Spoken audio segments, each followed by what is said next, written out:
هاي نور والله ما صنت هاي أرتا كيس كقلب الدجح وحرمنا ده وبرمدو ما تاريخ مدو ومقع الصومالية دول صارني على الصومالي ده وأنا أرين الحصوصان كروه أما الحصوصان دون وقت دير أرين تاسي سيدا يقول عضي أرتا حب لما بلغا هيا عبد الكريم واحد ليدا دون ويهالين أتبع لولا السعودي لكن وحوي دينك هو على سوق قبطي سوق بالشاقي gacanta dawladdu soo galay wax yar buu ku jiray wax yar ka bacdina waa dhaafay marka taasi dhacdana waxa soo baxday reaction ka dadka Soomaalida ah meel kasta oo joogay dibadii iyo gudaba waxa soo shacab baxday inay tahay arin dadka Soomaalida ay la qawaayeen ay la yaabeen su'aalo badan ay ka keeneen marka ka bacdi 8 bari ka bacdi ayaa dawladdu waxay keentay dawladda ayaa keentay golaha wasiirada ayaa la keenay golaha wasiiradaasi emergency loo fariisiyay dabadeedna waxa la keenay kulan aan caadi ahayn baa la qabtay ra'iisul wasaaraha iyo ra'iisul wasaare ku-xigeenka ayaa isku yeeray laakiin dee arrintu waxay ahayd arrin maaragtay ay madaxweynaha iyo ra'iisul wasaaraha waxay muddo 7 bari ah 8 bari maalintii 8aad maalintii xamar la keenay mise maalintii la qabtay maalintii uu baxay xamar oo gacanta ka baxay 8 bari ka bacdi ayaa golaha wasiirada la keenay 8 barina waxay u qaadatay sidii dawladdu la macaamil lahayd ama wajihi lahayd ayaa adkaatay dabadeedna golaha la keenay warka soo baxay baa soo baxay oo ah inuu ninkaasi uu ahaa nin ka tirsanaa urur say loo dhigay urur saxaafadeedka uu markaa yiriis u akhriyay Allahu naxariiste oo wasiirka warfaafinta ahaa inuu ka tirsanaa jabhad hubaysan oo ka tirsan kooxaha hargagixisada ah dalka Soomaalidana khatar ama amni darro ku hayay saasoo ahaa warka soo baxay saasoo ku yimi golaha wasiirada loo keenay way xilligii golaha wasiirada la keenay dabcan waa laga dooday wasiiradu waxa laga yaabaa inaysan isku afkaar ka wada ahayn inkasta oo marka ugu dambaysa aan ognahay oo maaragtay aqlabiyad tagayso haddana dooda marka lagu jiro waxa laga yaabaa afkaaraha kala duwan in lagu kala aragti duwan yahay bal waxaan rabaa inaad shacabka Soomaaliyeed u ifiso cidii keentay golaha wasiirada kiiskan soo hordhigtay haddii uu jiray cid kale oo xog idinka siisay oo ka baxsan golaha wasiirada iyo dabcan golihii wasiiradu sida ay ugu kala afkaar duwanaayeen kiiska ama isugu raacsanaayeen golaha wasiirada shirka waxa sheergareynayay ra'iisul wasaare Khayre waxa dhinac fadhiyay ra'iisul wasaare ku-xigeenkiisa Khadar Guuleed dabcan madaxweynaha ayay talo kula jireen muddo arrintan la rogrogaysi loo wajaho la waay isaga isugu yeeray shirkaan caadiga ah golaha wasiirada hadii la isugu yeerana waxa la yiri arrintii la xiriirtay qalbi dhagax waxaan rabnaa inaan maaragtay ka doodno intaan doodu bilaaban waxa la keenay taliyaha nabad sugidda Sambaloshe ayaa golaha u warbixiyay wuxuu sheegay intaas warka ku soo baxayo ninkaan inuu ka tirsanaa jamhad hubaysan inuu argagixisada xiriir la lahaa inuu maaragtay dadka Soomaalida khatar ku ahaa wuxuu sheegay heshiisyo dawladda Soomaalida iyo Itoobiya ka dhaxeeyay oo la cuskaday sharcigan waxaan loo cuskaday heshiis ay wada galeen Galmudug oo maamul goboleed ahaa iyo dawladda deegaanka Soomaalida markaa Cabdiile uu madaxweynaha ka ahaa oo ku saabsanaa border issues ka arrimaha xuduudaha iyo amniga oo ahaa in la iska kaashado ayaa waxa loo adeegsaday inay tahay sharci national oo dawladda federaalka Itoobiya iyo dawladda Soomaalida ka dhaxeeya kaasa sharci ahaan horta loo cuskaday marka waa xogta uu idinsiinayo xogta uu keenayo ninka la yiraahdo Sambaloshe iyo habraaca ah oo lagu salaynayo xuduudaarka sida daraadeed saasay dooda oo keenay ahayd dabeedna wax la golihii baa la hal dood adag ba ka dhacday meesha runtii marka loo hadlo dadkuna isku fikir ma ahayn inkastoo go'aanka dhinaca u dhacay dooda qofkii ugu doodadka Mariin Qaasim bay ahayd oo tiri ninkan waxa soo cadaatay inuu ahaa sarkaal ka tirsanaa sarkaalka ciidamada Soomaalida dagaalkii 77 galay Soomaaliya inuu yahay loo yahay iyadoo su'aasha adag ay keentaan cid ka jawaab waxay ahayd waranaaniga markii ugu dambeysay ninkaas in Soomaaliya qadiyad Soomaaliyeed baa ahayd horta qadiyadaas xay ku dambeysay qadiyada lafteeda qadiyadii ay loo dagaalamay waaga Soomaalida qalbi dhagax ku dhaawacmay xageeyay ku dambeysay tiri su'aal marka Soomaaliya iyo Itoobiya ka dhaxaysay la marka waxa lagu dooday inuu Soomaali ahayn qodobada waxa ka jirta ninka inuu Soomaali uusan ahayn oo yahay nin Ethiopian ah oo jamhadda baysan dalka u dagaalamaya marka isagoo dhan baa waxa lagu dul dhisay inuu dhinac inuu soo nin Soomaaliya oo ka ahayn baa lagu dul dhisay saasay kan nin Ethiopian yahay nin Ethiopian yahay anigu waxaan ku dooday haddii uusan ninku Soomaali ahayn ra'iisul wasaare Khayr waxa noo sheegtaa xadka Soomaalida meesha uu yahay waayo meel la dhigay ilaa ninkuna Soomaali maaha meesha ku taagan yahay haddii Soomaali ahayn qofkiina uu Soomaali yahay xagee yahay xuduudka Soomaalida taa ruuxeeda cid su'aal u hayso haddii oran karta waxyaalahaas waa jabr tarra waxay ahaayeen iska adag aad baa arrintaa looga dooday dhinacyo badan baa laga eegay arrintaani waxay xiriirka la leedahay doodan oo nasiib daraha dhinaca kale sharci leeyahay waxa jira sharciga wadaniyada ama citizenship looga oo Soomaalida oo waanu iman doonaa sharcigaas iyo maaragtay bal waxa uu qeexayo wali doodan ku jira waxaan ugu maqaalaa markii la codeeyay in wasiiradii qaar diideen sida Maryan oo kale oo diidmo muujiyeen qaar inay aamus ay kaga jawaabeen qaybna ay gacanta u taageen in arrintaasi ay sax tahay ma ii sheegi kartaa inta wasiir ee ka aamustay iyo inta wasiir ee maaragtay diidmo ku muujisay haddii Maryan ay cid kale ku weelisay doodda markii 2 saac socotay 2 saac markii doodda socotay oo dhinac walba waxa laga rooyay oo qofba waxyay yiri oo dadku badanaaba isku raacsanaayeen ninkaan de sida uu Sanbalooshay iyo golaha wasiirada ay ra'iisul wasaare soo bandhigay aw yahay dadna si kale ay uga doodeen oo ani Maryan Qaasim aan ka mid nahay baa waxa la yiri baa ra'iisul wasaare ku xigeenka halka waxa ugu jirtay warqad daraafti ah oo soo qoray oo waxa aanu doodayno anagu moogtahay waxa lama hor dhigin mawduucan baa afkan oo ka sheegay doodii markay dhamaatay warqad baa la soo saaray waxa la yiri haye warqadan waxa idin akhrinayaa go'aankii mahdi baa soo saaray ra'iisul wasaare Khayr waa dhinac fadhiya mahdi baa akhriyay markuu akhriyay buu yiri hal codeeyo waxaan ku reer maxaa laga doodiyo 2 saac loo fadhiyay waa arinta waxa la isaga weydiinayay marka go'aankan warqad ku qorayaa soo saaray go'aanka waxa toddoba beri baa arinta waxaan ku yiri ay waxay ku jirtay see laga yeelaa dabcan ra'iisul wasaaraha iyo waxaas bay gacantooda ku jirtay arrinta meesha ka soo baxday waxa weeye golaha wasiirada marka ay loo arkayay meesha in warqada la mariyo go'aanka waa la gaaray arrinta faraha ayay ka baxday sharciyada baa loo raadinayay dabeedna go'aan la soo gaaray ayaa golaha wasiirada la keenay markii doodii dhamaatay 2 saac la doodayay ayaa warqadan la soo akhriyay ra'iisul wasaare ku xigeenka akhriyay hal codeeyay waxaan ku leeyahay maxaan ka codeeynaynay bahalkii doodayna maanta dhan hal koomo suurtagal ma ahayn in laga bedelo wax kastoo aad dhahdid iyo wax kastoo la cuskaday taana codki baa la galay doodii waa dhamaatay 2 saac la hadaayay Maryan Qaasim waa diiday anigu waa ka aamusay intaan aad uga dooday baan ka aamusay Omarna waa ka aamusay saddexdayada aniga wasiirka iyo Omar wada aamusteen waa aamusnay Maryan Qaasimna way diiday inta kale oo codays inta kale waa isku raaceen dabeedna yariiso baa la yiri akhri oo warka ka soo baxay meesha laga akhri communique ka dhacay marka dood intaan ku jiray waxyaalihii laga dooday sharcigii baan ka hadlayaa citizenshipka nin la yiraahdo Cashuur oo ah ninka wasiirka isgaarsiinta ee Soomaaliya ayaa wuxuu yiri haddaan sharcigii citizenshipka juuxa is hortaagin waan gudbin lahayn maanta arrintan inama hortaaleen macnaha ninkan Ethiopian buu ahaan lahaa marka waxa laga doodayaa ninku waa Soomaali iyo waa Ethiopian marka sharcigaas nasiib darrada ah sharciga citizenshipka ee Soomaalida ayaa dhinac xiriir wuxuu kala leeyahay qadiyada qalbi dhagax sharcigaani waa sharci 62 afti loo qaaday Soomaaliya wuxuu qeexayaa in qof kasta oo Soomaali ah ama ku abtirsada Soomaali isirkiisu Soomaali yahay inuu Soomaali yahay meel kasta uu joogo cadaha ku hayo laakiin waxaa jira sharci saaraa markii dawladda farmaajo la doortay miiska saaraa oo ah sharciga dib loo eego oo aniga cadaadis weyn ay ugu saaraa inaan golaha wasiirada keeno oo 2 jeer aan ka baajiyay oo iyadoo 2 sharcigan kale yaa soo bilaabay sharcigan waxaa soo bilaabay dawladda ugu dambeysay horta Xasan Sheekh miiska u saaraa laakiin waa dood soo socotay muddo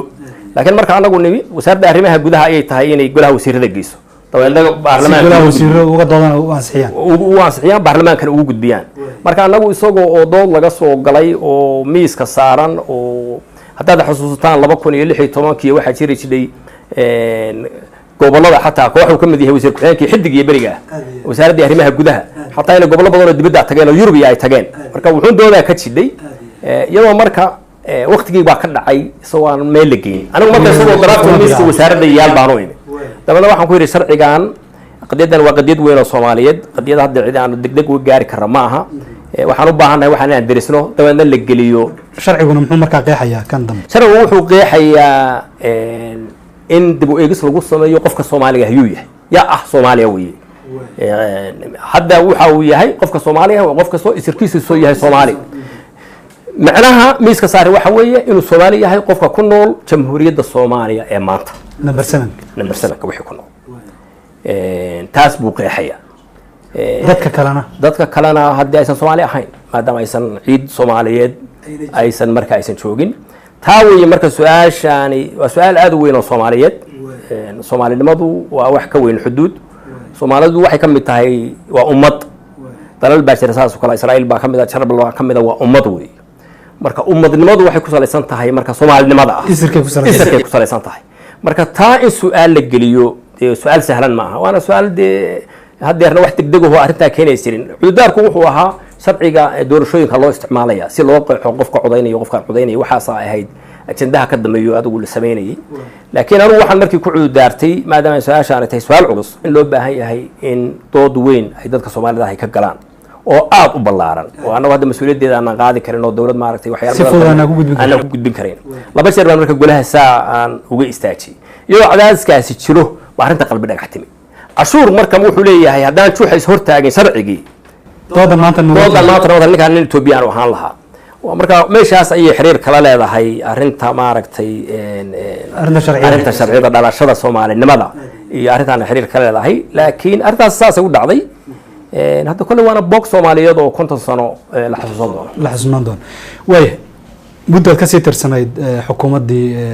Soomaaliya ee wasiirka ka ahayd saameyn inta laag bay ku keentay arrintaasi markii go'aanka wasiiradu gaadheen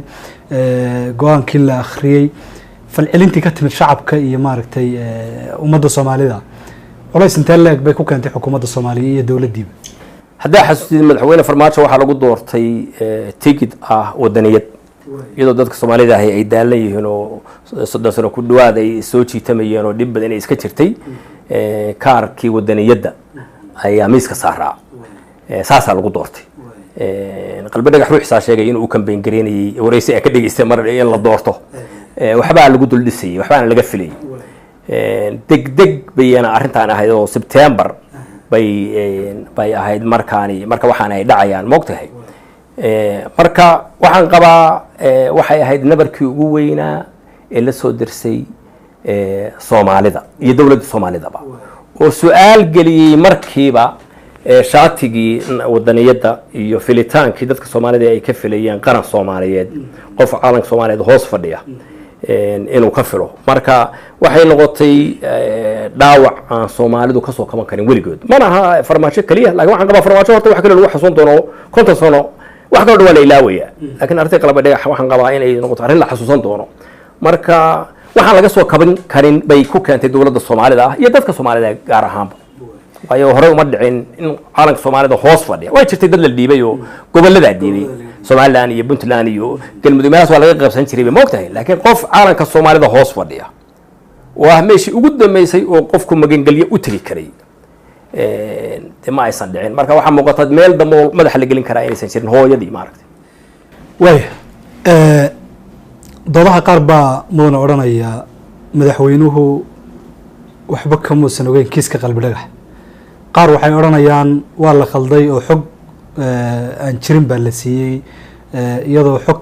dadkaasi ay ku doodayaan taliyihii xilligaas ee nabad sugidda Cabdullaahi Sanbalolshe ayaa xog khaldan siiyey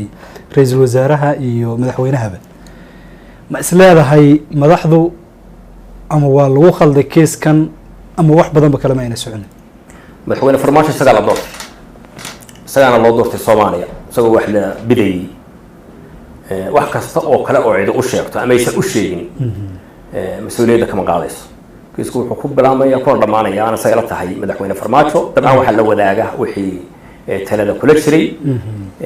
madaxweynuhu marka arrinta waa ogaa si markii hore si kastaba ku gashay arrinta wuu ogaa wuu ka fikiray sideed beri wax kale laga sheekeynay anigu sideed beri inta ay jirto maalinta gacanta ka baxay baa anigu fursad u helay inaan la fariisto madaxweyne farmaajo reactionkuna uu soo baxay oo ahayd fadeexaddii miiskay saaran tahay arrin sahlanna maaha see loo wajahaya aniga markaas talada aan siinaya waxay ahayd in waxaan wax lagu gudo ama ra-iisul wasaaruhu tago ama wasiirkiisa amnigu tago ama cududaar la yimaado abology laga bixiyo shacabkana loola hadlo mas-uuliyaddan cidi qaado hadda ma dhicin marka 8 beri madaxweynuhu xilligaa wuxuu igu jawaabay wuu ka warwareegay wallahi de ninkaan su-aal cad kama uusan bixin jawaab cad kama uusan bixin waxayna ahayd markaa mar uu ku dhex jiro bahasha uu dhex galay marka arrinta ah cid ha qaado mas-uuliyadda ama ra-iisul wasaaruhu ha qaado ama nimanka amniga oo markaa la hadalhayay ha qaadaan dadkana ha lala hadlo dabcan ma ahayn wax u fudud waana waxa keentay 7 beri in laga doodayo see loo wajaha 8 beri kabacdi marka warqadan lasoo daraaftigarayo golaha la keenay marka madaxweynuhu wuu ogaa haddii cidi waa laga yaaba in cidi kula talisay ama ay u sahashay laakiin haddii sanbalosho waa nin isaga u shaqeeyo isaga shaqa u dirsaday wey aad baad umahadsan tahay mudane bal arrintan sharciyadda aan dib ugu noqono soomaaliya inkasta oo ku meelgaar yahay dastuur bay leedahay dastuurkii lixdameeyadii la codeeyey maaragtay ku saabsanaa muwaadinka soomaaliga ah waxaad sheegtay inkastoo uu jiro sharci laga soo daba saaray inaan oo weli la ansixinin haddana weli qofka soomaaliga waxaa loo yaqaanaa qof soomaaliya maxaa isbedeli karaa is leedahay yaase soomaali noqon kara wallahi su-aal weyn oo aan qabo anu xataa inaanan ka jawaabi karin maanta oo maogtahay yaa soomaali ah soomaalinimada waxa aan nahay oo aan ka samaysan nahay way ka weyntahay calanka aan hoos joogno iyo meesha aan joogno soomaaliya waxaa qofka soomaaliga ah oo maanta yurub iyo america ku nool oo africa joogo oo meel kale joogo qofka soomaaliga ah marka waxa aan nahay waxay ku salaysan tahay soomaalinimada ah haddii marka taa loo turjumo soomaaliduna maanta meel bay ku noosha ya kenya ku nooshahay etoobiya ku nooshahay meelo kale ku nooshahay qurbahay ku nooshahay haddii marka taa loo turjumo jamhuuriyadda soomaalida ee maanta horta waa su-aal aan cidina si fudud go-aankeeda u qaadan karin oo xukuumad xataa markaas la doortay oo weliba waa wax afti bay ku timi moogtahay afti dadweyne ku timi oo soomaaliya u dhan tahay marka ana waxaan qabaa waa khatar aada u weyn waxayna keeni kartaa in magaca soomaalinimada de in su-aal la geliyo soomaalinimada iyo jiritaanka in su-aal la geliyo oo cidi qeexdoo tiraado adaa soomaaliya adaan soomaali ahayn de waa wax la yaab la weeye madaxweynihii jamhuuriyadda soomaaliya ama ha noqdo madaxweyne farmaajo maanta jooga ama mid ka dambeeya ha noqdo ama ku ka horreeya ha noqde madaxweyne ummadda soomaaliyeed madaxweyne u ah suurtagal ma u tahay in uu niyeysto hadba inta 7ka ku nool inuu madaxweyne u yahay sharcigaas hadda miisku yaallaa golaha wasiirada hakadkaasuu galay labada shiraan ugu angeliyey dabeedna dooda qalbi dhagax ayaa dib u dhigtay reactionkii ka yimi waxaadna ogaataa inuu miiska yaallo oo ama farmaajo iyo ama mid kaleba uu berri keeni karo haddaan si kale loo wajihin waana khatar loo baahay dadka soomaalida ah inay ku baraarugaan oo ayagu go-aansadaan waxa ay noqonayaan soomaalinimadooda mana qabaan wax ka dambaynayaa inay jiraan ya magaca marka adigu su-aal gelisad waxa aad tahay wax kaloo ka dambaynaya ma jiraan qofka xataa ku nooli sabanku dee wax la wadaagayo kalaa markaa ma jiraan soomaalinimadaa dadku wadaagaan calanka soomaalidana waxaa loo arkay meeshii ugu dambeysay kulligeen ugu wada matalaysaa loo arkay qof kastoo soomaaliya matalaya hoos imanayay maalinka taa marka su-aal la geliyo dadka soomaalida wax isu haya oo dambe ma jiraan haddii la ansixiyo xeerkaasi maxaa ka dhalan kara waxaa ka dhalan kara inay waxaan isleeyahay su-aasha soomaalinimada ayaa soo gabagaboobaysa iyo soomaalidaba taasaan qaba anugu waayo markaa anigu aan dhaho nuur maaha soomaali adna ma tihid adna ma ahi waxaa meesha soo baxaysa jiritaankiina baad su-aad gelisi marka dadka soomaalida ahi ma aha taa macnaheedu aan ku duulo meelo kaloo dad kale Soomaaliya ay ku nool yihiin taas waa su'aal kale laakiin waxaan u jeedaa qofka Soomaaliga anagu ummad baan nahay ummadnimadana su'aal lama geli karo ummadnimadana tilmaanteeda ugu dambaysa waa calanka Soomaalida ee buluuga ah meeshuu yaalo calankaasi meeshuu yaalo qof kasta oo Soomaali ah waa hoygiisii kama damaystaha ee ahayd inuu shinsado taa markaa su'aal gelisid wax calan buluug leeyahay wax Soomaalnimo yiraahdo oo haray ma jiraan marka waa jiritaankii ummadda Soomaaliyeed su'aal la geliyay saasan qabaano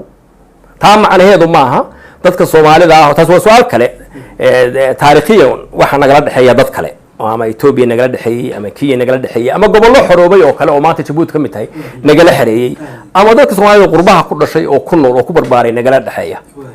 waxa weeye qofka Soomaaliga ah meel kasta iyo calan kasta oo kale ama ciid kasta oo kale cagaha ku hayo laakiin hoygiisa kama damaystahay Soomaalnimadiisa isirkiisu wuxuu ahaa meesha calanka Soomaaliga ah uu suran yahay taa haddaad su'aal gelisid waa ummadnimo kale ka damayn kartaa ma jirto anigu asaan u arko waay go'aankeedana ma qabo inuu yeelan karo si fudud cid ku gaari karto cid gaaro marka xukun haysa gaaro marka xukun haysa waayo ummadnimada su'aal gelinaysa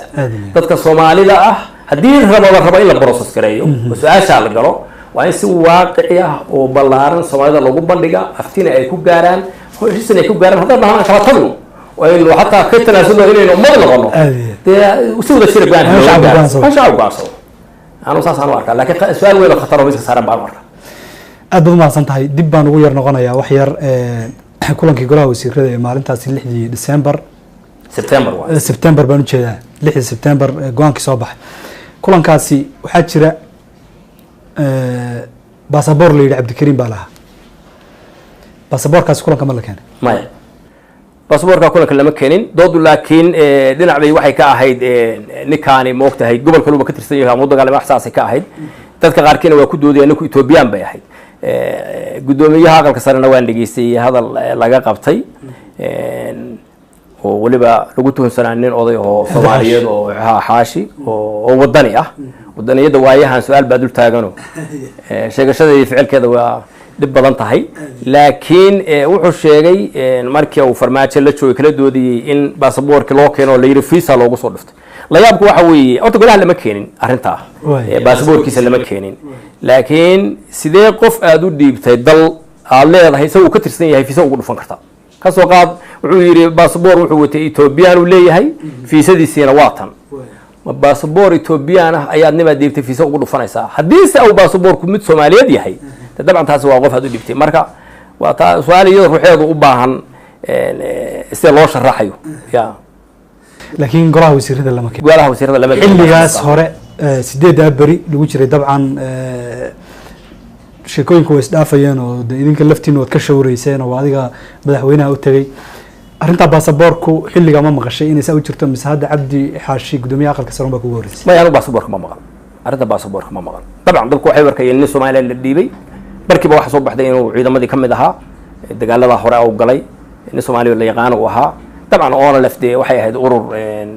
qarsoon ma ahayn urur ma aragtay Soomaaliyeed oo magaca la yaqaan buu ahaa inuu ka tirsanaa oo uu sarkaalka ahaana sir ma ahayn oo wax soo baxay bay ahayd laakiin su'aasha ah inuu